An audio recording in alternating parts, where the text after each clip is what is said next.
Okay, let's make these Keto Copycat Mounds bars.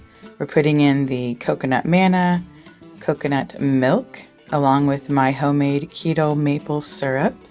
It's a little bit thicker. I have some melted coconut oil and then coconut flakes. I ended up getting medium flakes, not knowing it, but in the processor, you put everything and then start pulsing it and then let it go for a bit. And then as you see, it's going to start blending up really quickly.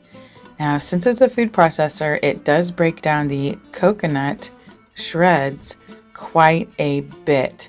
You do need to make sure and stop the processor, scrape down the sides, and then go again.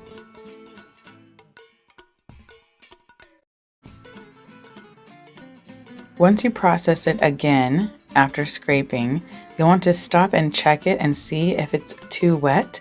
If it is too wet, go ahead and add in the extra half a cup of shredded coconut. Give it a couple more pulses and you're ready to go. Now I have a parchment lined baking sheet. I'm using a melon ball scooper. I'll scoop that into my hand. I'll roll it first just to kind of get it a little more firm. Then squeeze the sides. Press the top, squeeze the sides, press the top, over and over again to kind of get the shape that I want, which I'm going for the original Mounds bar shape. And then after that, I'll lay them on the parchment lined pan and keep going with the rest of the batter. Place them about 1 inch from each other on the pan, and this particular recipe gives you about 21.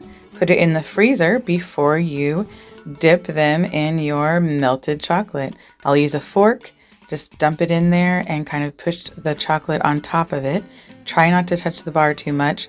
Then lift it up with the fork, shake it just a little bit to get the excess off.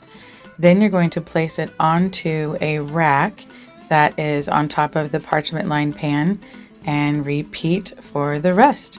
Once you have them all covered, then you will go ahead and place them in the freezer. And then voila, sugar-free keto mounds. I like to store mine in the fridge so they're easier to bite. Just like that. Don't forget to subscribe for more low-carb gluten-free recipes.